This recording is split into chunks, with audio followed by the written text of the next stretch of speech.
This is The Listening Tube. Hello, and thank you for putting your ear to the Listening Tube. I'm your host, Bob Woodley. He's a nut job, but he's still sharp. On this episode, I'll have a conversation with Professor Marc Defant about rocks, science, and women. But first, Not the headlines. something we're likely to hear more and more often in America's biggest cities is, "Funny thing happened on the way to the newsstand this morning. I got there, and it was gone." The Atlanta Journal-Constitution, the largest in the metro, ceased publishing a print version to ring in the new year. After peddling papers for 157 years, the final edition asked a question: what is the future of local media in Atlanta? Once the world headquarters of CNN, the first 24-hour news channel, a turning point in journalism, Atlanta wonders aloud about the future of journalism. Local journalism, to be specific.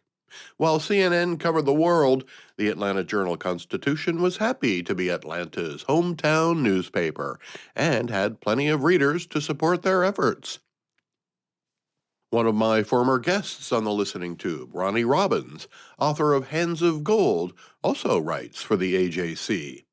4 months prior to the switch, the publisher was quoted by CBS News at the time as writing, "When I arrived in Atlanta, I knew about the AJC's journalistic legacy.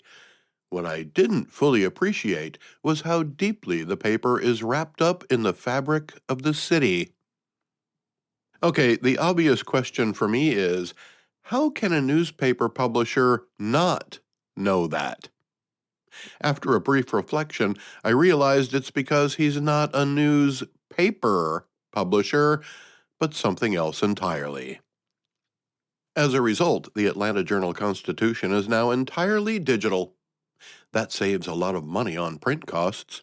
As a former pressman of 20 years at places like the Oxnard Press-Courier, the Leavenworth Times, the Lewistown Sentinel, and the Williamsport Sun-Gazette, among others, the cost of printing a newspaper, actually tens of thousands of them, isn't cheap.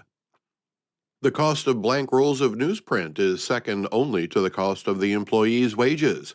Plus, you have to buy ink and grease and oil and fountain solution and cutting rubbers and all kinds of rollers and cylinders and whatnot to keep the press running, and that's just creating the final product. Plates for the press have to be made, a brand new set for every day.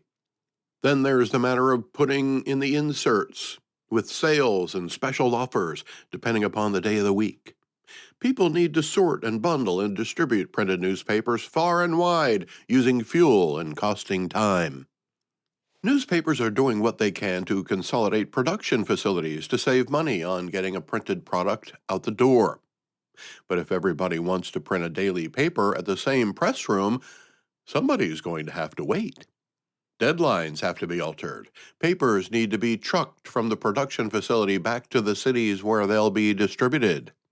If the press breaks down, entire production runs will be delayed or canceled or transferred to other printing plants.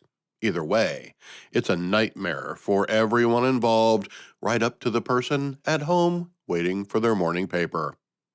When you consider how much money a newspaper saves by not printing it, it makes me wonder why they still charge $100 a year for it. But once again, after brief pondering, it may be because when people look at the paper on their computer or phone, they don't see the advertisements in the same way that they did before. The whole dynamic of newspaper advertising has also changed with the move to digital delivery. Unless the only option is to page through each page as it would have been printed, the advertisements won't have the same impact or value as they once did. Newspapers are losing advertising dollars to digital advertising, but they're not doing their advertisers any favors by using a digital format that readers can peruse without being exposed to the advertising. So instead of being a public service supported by local advertising, Digital newspapers will primarily be supported by the readers.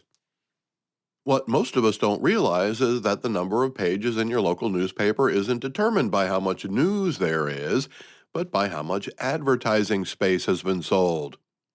For example, the publisher might see that 6 pages worth of advertising has been sold for that day. If 2/3 of every page is news, then 6 pages of advertising will support an 18-page newspaper that day. By removing the print element, that equation is tossed to the wayside. The struggle digital-only news products will have is the same problem they created for themselves when they first entered the digital landscape. They still haven't figured out how to monetize it. When newspapers first went digital, they cut their own throats by offering it for free. Then they had to backtrack and charge for it. Then they found themselves needing to print fewer and fewer physical papers while still not figuring out how to make money from the digital version. It was a fatal mistake. The Atlanta Journal-Constitution is trying to make themselves profitable again while it's still relevant. As for the question of the future of local media in Atlanta, who knows? And if that wasn't enough, For another American city, the answer to that question is a bit more clear. The Pittsburgh Post-Gazette announced recently that they too will end the print version. Granted, they had already cut back the print version to 2 days a week, Thursday and Sunday, but they didn't stop there. Having just gone through one of the longest labor strikes ever, losing a Supreme Court decision on health insurance coverage for union workers, and losing $350 million over the past 20 years, the owners of the paper announced it would cease publication in May. Not just the print version, but all of it. Much like The Late Show with Stephen Colbert, it's just gonna disappear. Published since 1786, The Demise of the Pittsburgh Post-Gazette will leave Pittsburgh the largest U.S. city without a conventional daily news-gathering source of information. Someone or some business or organization will try to fill the void, but it won't be printed, you can be sure of that. We'll see in May if the Pittsburgh Post-Gazette has a parting question for its readers. Assuming there's anyone left in the newsroom to write the final headline. There should be, though, and I'll tell you why. I've been through the closure of a newspaper before. The Oxnard Press Courier was in operation for 95 years. I worked there for about 5 years. It was my first job as a pressman, an occupation I proudly did for 15 years following. One Monday, the publisher calls a meeting for all employees. He announces that Thursday will be our last day at work. Some of us scrambled to find a new job right away. Most of us were too shocked to react very quickly. We were all there on Thursday and Thursday night to write, edit, headline, compose, produce, and print the last edition of the Oxnard Press Courier. But it wasn't like any ordinary night at work. I was pulling double duty in both the composing and press departments. Beer and wine were flowing as we prepared for the final run of the press. A mariachi band played around the office and other departments as we went about our work. Before the press fired up for the final edition, a man in a kilt played Amazing Grace on the bagpipes. It was a goosebump-producing, hair-on-the-back-of-your-neck-raising experience nobody there will ever forget. The headline of the final edition of the Oxnard Press Courier was Last Rites, spelled W-R-I-T-E-S. I still have a copy of it. It was a compilation of history and thoughts from the reporters and editors. That was in June of 1994. The history of newspapers in America has been fluid since the beginning. The speed of media today is changing the way we consume news and the speed and degree to which we desire it. Newspapers have had a hard time keeping up with the smaller and quicker to adapt independent gatherers of news, and an even harder time trying to monetize what used to be paid for by advertisers and supplemented by subscribers. The new media landscape flips the script on that dynamic. Radio and its consolidation efforts should learn all it can from the mistakes newspapers made that led to the instability of its business model. But that's another story, and you won't find it in your local newspaper.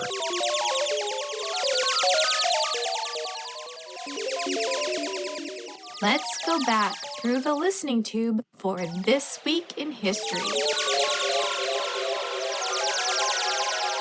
This week in 1724, the St. Petersburg Academy of Sciences was founded by Peter the Great and implemented by Senate decree.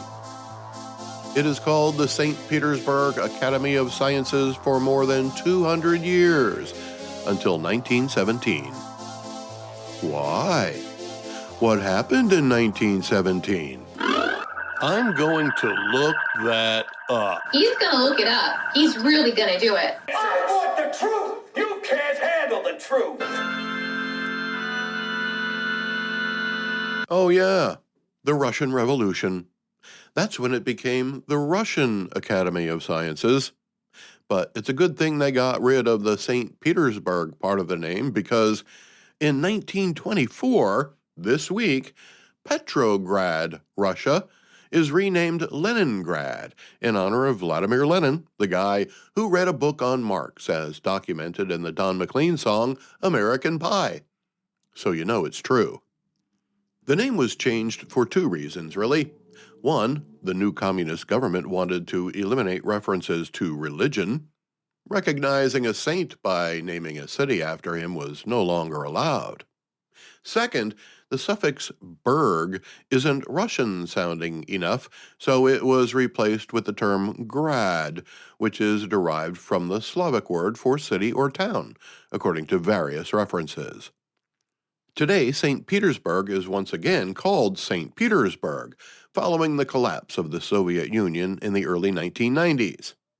It had been called St. Petersburg since 1703, prior to being changed to Petrograd in 1914, which lasted only 10 years, then Leningrad, which lasted until 1991.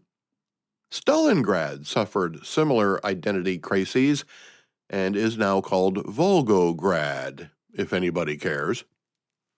The changing of place names isn't unique to Russia. The city where I grew up once had a different name than it does now. Another place that was once called State Line, Nevada, is now called Primm. There's some fun stuff to do there. That name change happened in 1996, so it's fairly recent by historical standards. Back in ancient Egypt, a pharaoh would build a city and name it after himself. More recently, if a place name is changed, it's agreed to by the citizens and is often a posthumous honor, perhaps to recognize a contemporary saint or military leader, or somewhere in between. Personally, I wouldn't want a city named after me. Hey, where are you from? Bob. It might sound different depending on where it is. It could Bob, Bob, or a Bab. Or if it's a place where a lot of sheep live, it could be Bob. I guess if my name wasn't Bob, I would be honored to have a city named after me someday. Even New York City had a different name once. Originally called New Amsterdam, the name was changed when the English took control of the city from the Dutch. Now that New York City is under communist rule, perhaps it will be the next city to undergo a name change. I'm not sure if they'll go with Momdani-grad or Momdani-stan. Or perhaps people will recall the name on the buildings. What was it? Ah, yes, the man who brought peace to the rest of the world while New York City fell to communist ideals that had failed in Leningrad and Stalingrad. Someday, I predict, what is now New York City will be renamed in honor of the man who created unity on a worldwide scale, even when there was none in his hometown. A peacemaker, visionary, and realist who taught the rest of the world how America will use its power to create a better world wherever it can without sacrificing its own interests. and teaching Americans that we have the wherewithal to do so and still be as generous as we want. The only fitting title for a place like that is Trumpistan-Grad-Berg. The Listening Tube will return at the speed of sound.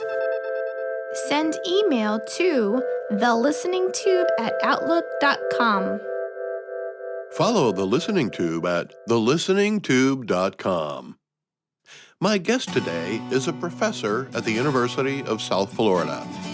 Dr. Marc Defant has spent a lifetime studying the planet and half of that examining the people on it.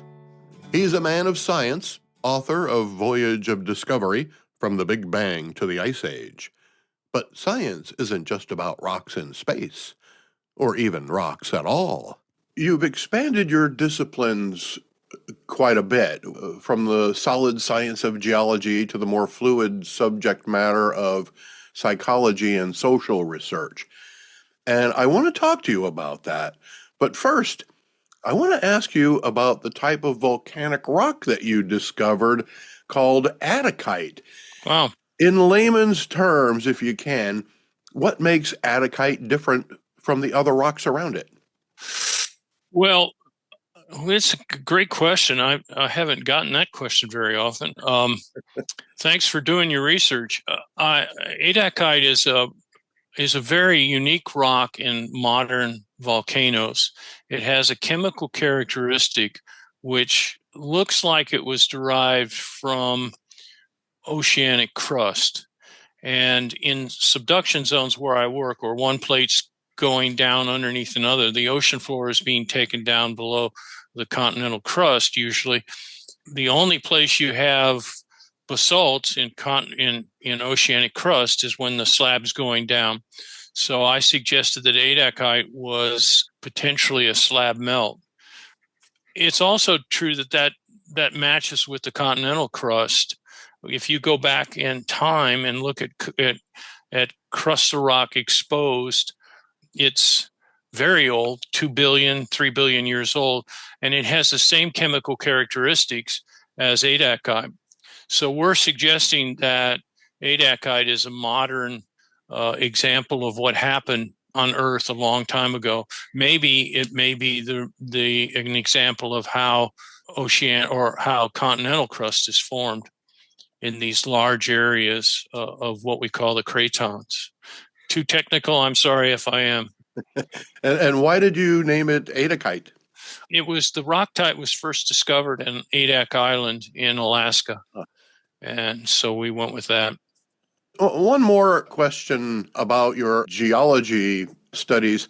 I'd like to know what it was like working in the former Soviet Union as part of a team representing the National Science Foundation in cooperation with the former St. Petersburg Academy of Sciences.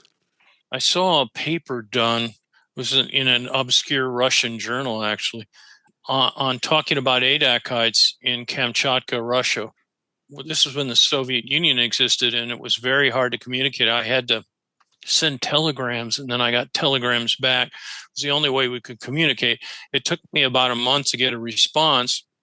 But basically, the idea was, and this was during Perestroika, where the Soviet Union was beginning to open up a little bit.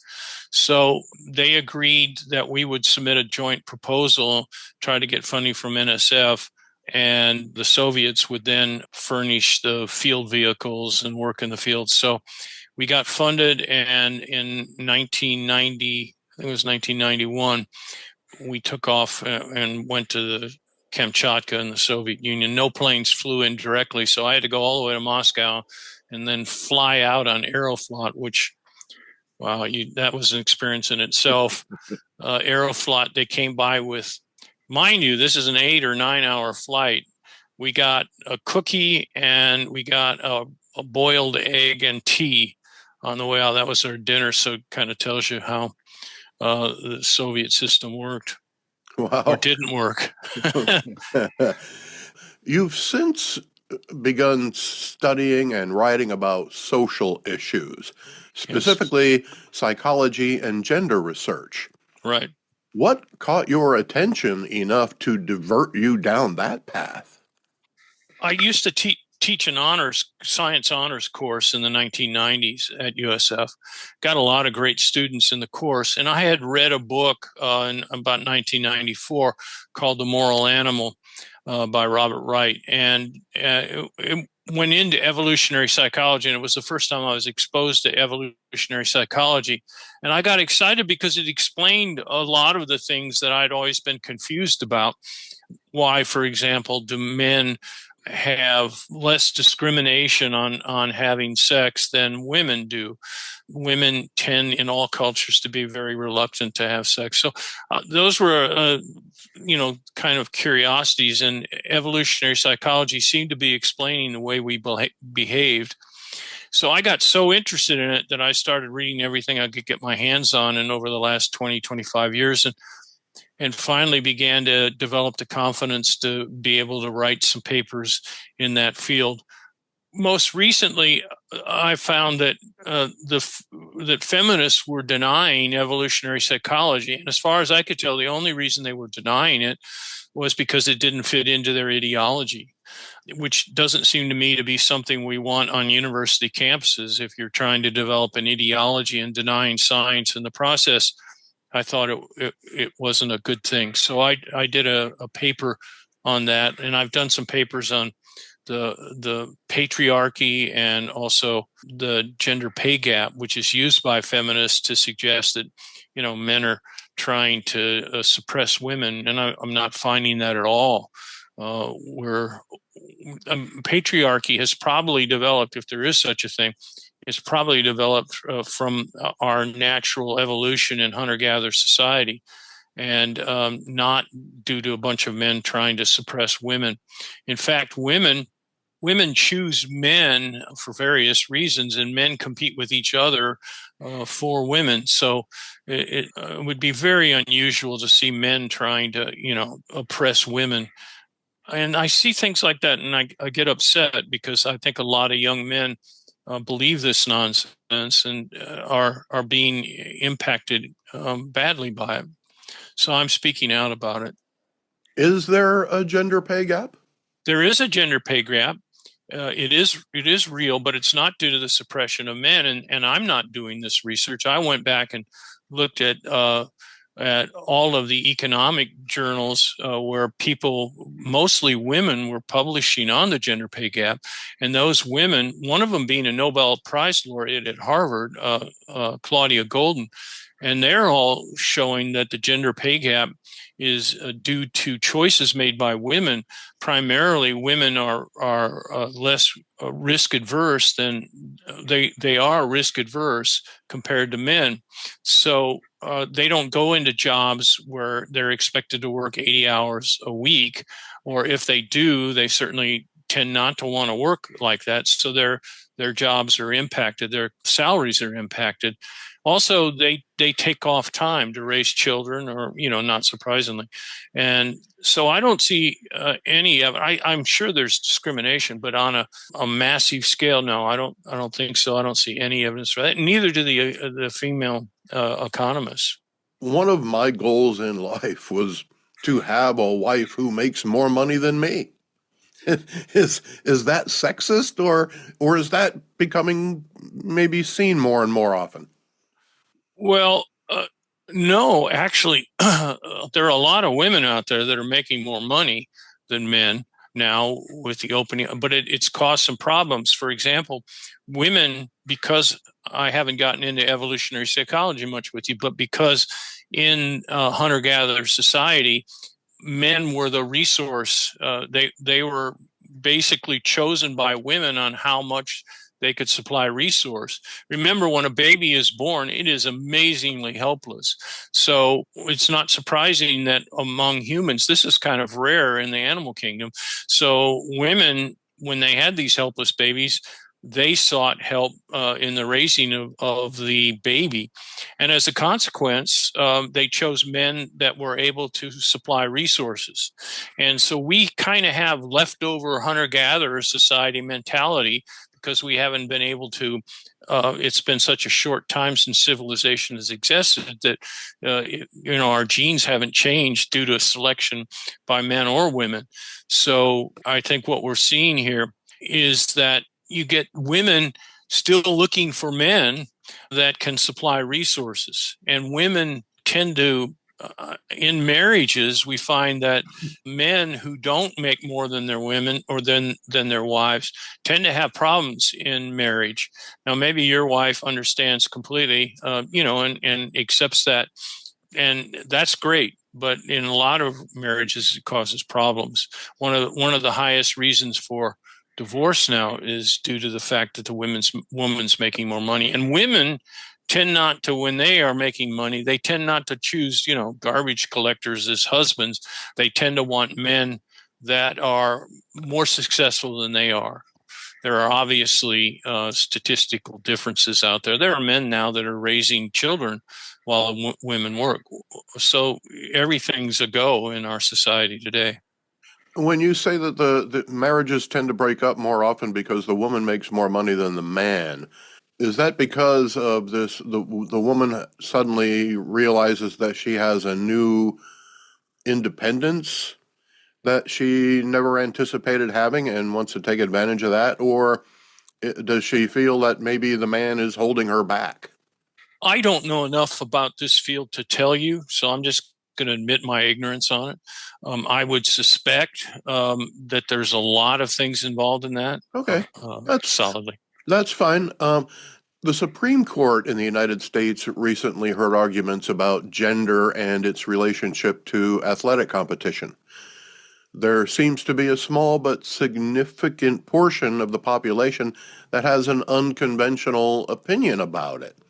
And by that, I mean having males compete against females in sports competitions. Are they right? Or have they misinterpreted the science? Or are they simply ignoring the science altogether? Well, I have a tendency to believe that if a man's saying he's a woman, then I think they're kind of ignoring the biology at some extent, the science. But I swear we live in a crazy world right now. I mean, I'm just too old, but the idea that a person can claim they're a man or claim, that they're a woman and then expect to compete against women, it seems like an idea, just out of beyond reality. However, there's no doubt in my mind, and I've read a great deal of literature on this, that men have huge advantages over women physically. In fact, our skin color is slightly darker because we carry so much more blood than women for our muscles. So there's all kinds of evidence to make my point that men have physical advantages over women, and most people understand this completely. From a personal standpoint and what I know about the science, I just can't understand why there are men that want to compete with women. This seems very unfair to women, in my opinion. Interestingly enough, if you look at the feminist take on this, they're not saying much about this. No, we don't hear a peep out of them. And so you would think they'd be defending women's sports, but they're not. And I think that's because they want to push the idea that men and women are equal. And they kind of ignore or brush over the physical differences between men and women. But as an evolutionary psychologist, I'm saying, hey, there are all kinds of not only physical, but mental and emotional differences between men and women. And this opens up the whole field of, the American Psychological Association has attempted to say that we're all socially constructed. We're born with blank slates. We come into the world, and culture then makes us the way we are. And this is just unbelievably wrong from a scientific aspect. A whole field in the social sciences has been radically impacted by this. So it's got me pulling my hair out. And they're siding now with the feminists. So it goes to show you how powerful the feminist movement is in this country. And those psychologists are saying that there's such things as toxic masculinity, and we have to, in therapy, we have to treat men that are, if you withhold your emotions or you're not expressing yourself in the way women think you should express yourself, then you must be a toxic masculine man. And I think we're hurting a lot of boys and men that seek therapy because we've got this whole idea wrong. Social construction doesn't impact us that way. Evolutionary psychology says, look, we have a lot of differences between men and women, mental and emotional, not just physical. I think we would both agree that our environment certainly plays a major role in the way we change and evolve as an individual, but certainly the building blocks that we began with aren't changeable. Well, Bob, if I could just address that for a minute, because I think you're absolutely 100% right. I mean, no one that's an evolutionary psychologist says culture doesn't impact us. I mean, just look at money. Money is socially constructed. It doesn't have any value unless we accept the value of it as a society. So sure, we're impacted by social constructionism. There are certain things that are socially constructed, money being one of them. Are humans very little, I think. Now, I always bring up to my students that there have been some cases where children, have been put in a closet and raised that way, thrown food into them, but don't get any impact with other adults. They're called feral children. They're very rare, as you might imagine, but they grow up to be, basically animals, and are very, very hard to get back to any semblance of normalcy, even after psychologists work with them. I believe culture is important, and so do evolutionary psychologists. Don't deny that at all. When we were kids, we always trusted the science. We trusted the vaccinations. We trusted our teachers when they taught us science, even if we didn't understand it. How has the use of science in forming public policy or public opinion become a tool? Well, I think we're failing to a certain extent because people who are scientists are working in laboratories. I mean, good Lord, I was totally unaware of what was going on in feminist studies for a long time until, I started seeing criticism of evolutionary psychology and began to start questioning what the heck's going on here. Yeah, I would agree with you. It used to be science had a pretty strong position in society. But then we had this movement in the social sciences and sociology where we started drifting towards relativism, where people were teaching their students that everything was relative, that science didn't have a unique position on what was taking place. And I've had students come in and say, well, gosh, science, is just the creation myth of Western culture.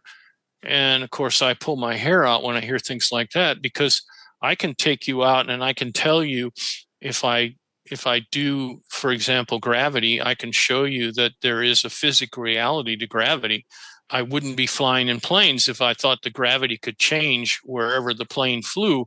And I think most people accept that. But there are people out there that are pushing this relativism, which is a lot of students have kind of latched onto that, and I think wrongly so.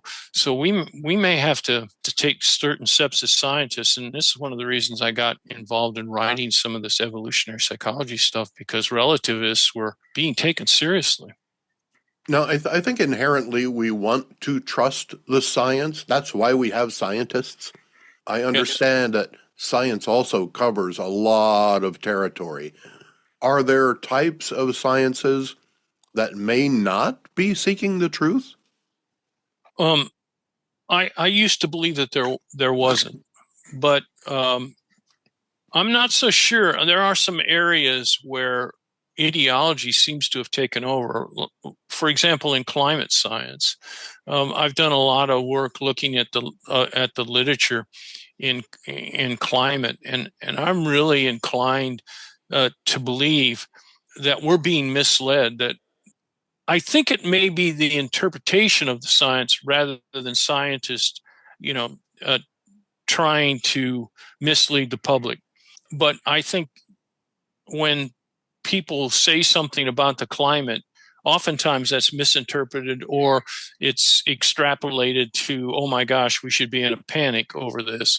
And that disturbs me a great deal. We have taken some crazy actions. Like, for example, we're the number one producer of oil and gas in the world, and yet the country wants to stop using oil, or at least a certain segment of the company or the country wants to stop using oil and gas, and potentially destroy our economy by doing that. I mean, Biden wanted to get rid of oil completely. And, if you've got something to go to, that might not be a bad idea. But from all I can tell, solar and wind, first of all, wind is very destructive. It's killing millions of birds. And solar, you can't possibly use solar because you can't store the energy that builds up during the day for nighttime use, at least not economically. And where are we going to get, all of the infrastructure to support if everybody went from gas-powered vehicles to, electric vehicles? You have to charge those batteries, and we certainly couldn't do it with the infrastructure we have now. And there was no effort by the Biden administration to attempt to, and I don't mean to get political here, but there seemed to be an effort to get us to use electric vehicles, but there wasn't the infrastructure for it yet. So there's real problems there. And is science responsible for any of that? Well, I don't know. I think there's some truth to scientists making sure they get funding and therefore saying things that will get them funding. So maybe we have kind of the politics driving the science rather than the science driving the politics now. Now, as a geologist, I'm sure through your years of work, you have seen physical evidence of the way the Earth's climate has changed over the eons. Are you concerned about where our climate is heading now? Just a flag here. I spent 3 years of my life working in the oil industry, a couple of years with Shell Oil, another year with Schlumberger. But I don't think I'm biased by that experience. So I just feel like I have a little bit of background in it. I'm cautious here. I've written a lot about the climate. I have a paper coming out in Skeptic where I talk about how we've been constantly bombarded with these scenarios of the end of the world is coming. And what I do is I document in this article, I document all those cases of where people were saying the sky is falling, and then it turns out the sky's not falling. So I'm really dubious now, and it's my nature to be skeptical, but I'm really dubious about some of the things that people are saying, like, the end of the world by 2100, and the idea that we would threaten our economy based on projections used of these supercomputers, it seems insane to me. Supercomputers have trouble predicting the past, much less the future. Science is often used to advance a policy agenda in the form of statistics. First, do you consider statistics to be a science? I never thought about it. I use a lot of statistics. I consider it a way to enhance my science so that I can get people who are scientifically inclined to understand what the range is and how much I can say about something statistically.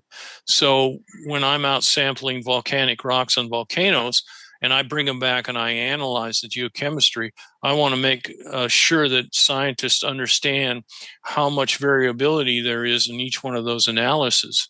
And I can do that through statistics. I can verify then whether I'm getting good data or bad data because we use blanks, we use standards, and we can compare our data to that.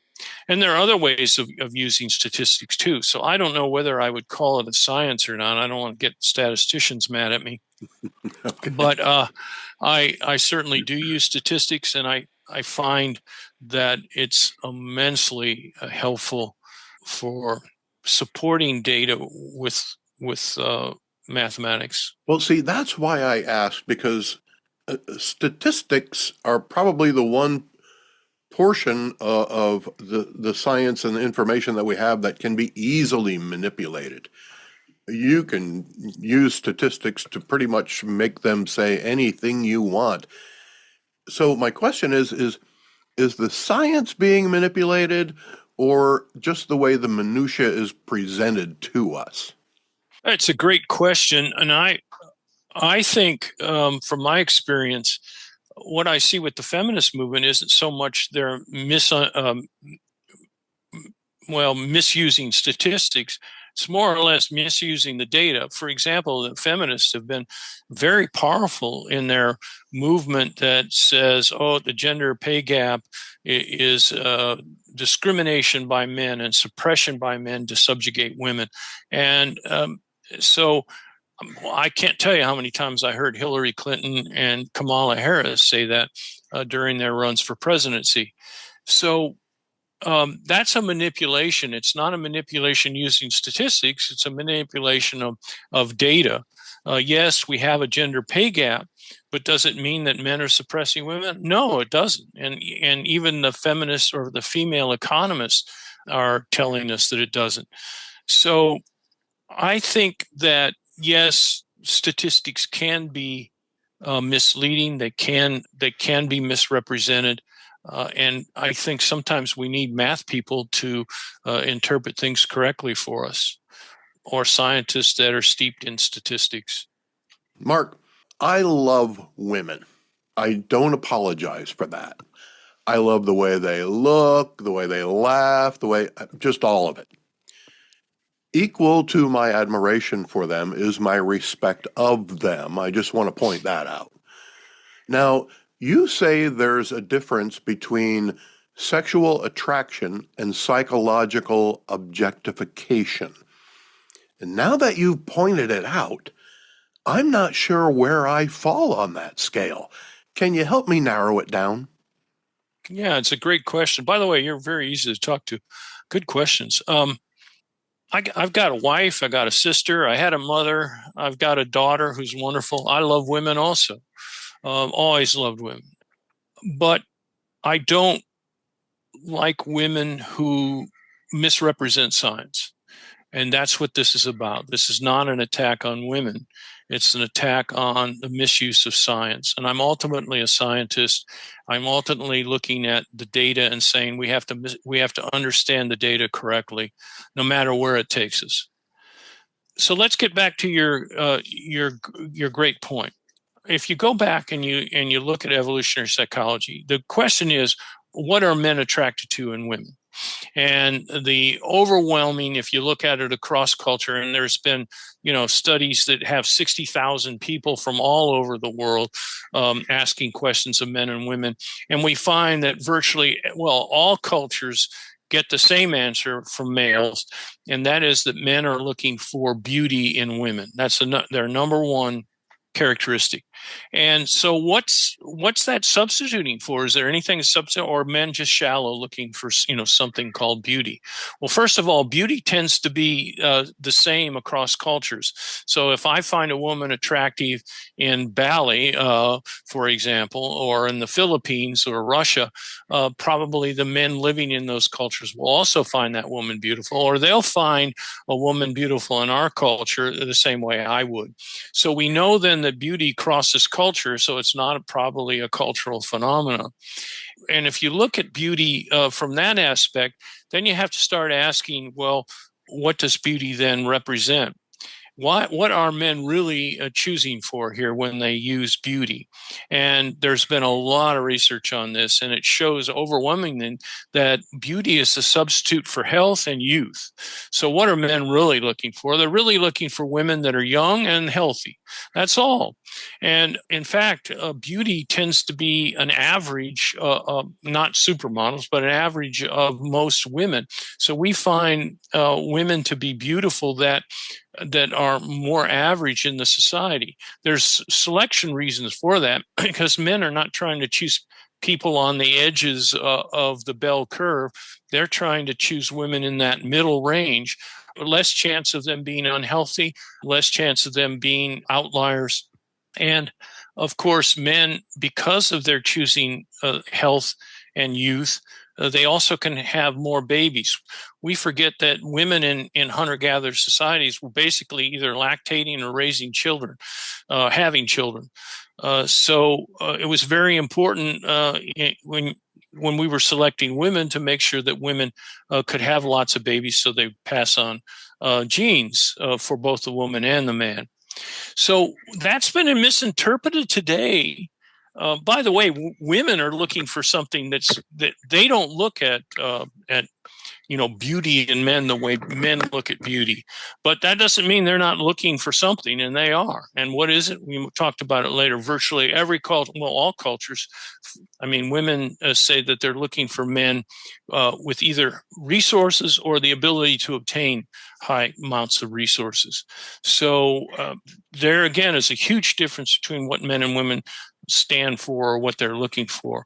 And we don't criticize very much. I mean, I guess we do maybe if we say a woman is out for a man's money. There's a lot of snickering and jokes made about that. But I mean, I find it kind of, this is a great understanding. I know why women tend to be out looking for men with resources. They want help in raising their children. And that's a good way to make sure that a man we call it a male parental investment, where a man is investing in the child. So we're not objectifying women when we say, gee, we want a woman that has beauty and has youth, or health is really the way to say it. We're really looking subconsciously for women that have good health and youth, and not such a bad thing to look for. A lot of evidence supporting that, by the way, from biology. Okay, well, I'm still not sure where I stand on the scale, but I'm absolutely positive I'm a heterosexual. Me too. Well, Mr. Defant, thank you so much for spending time with me me in the listening tube today. I do really appreciate it. I enjoyed the conversation. I did too. Great questions. You can learn more about Dr. Marc Defant at marcdefant.com. That's MarcDefant.com. Thanks again to Marc for spending some time in the listening tube. The Listening Tube is written and produced by yours truly. Copyright 2026. Shout out to some new places checking in: Minneapolis, Minnesota, College Grove, Tennessee, and Hackney. Thank you for putting your ear to the Listening Tube. Follow the Listening Tube and comment at thelisteningtube.com. I'm your host, Bob Woodley. He's the worst thing to happen to old people. For thou ad infinitum.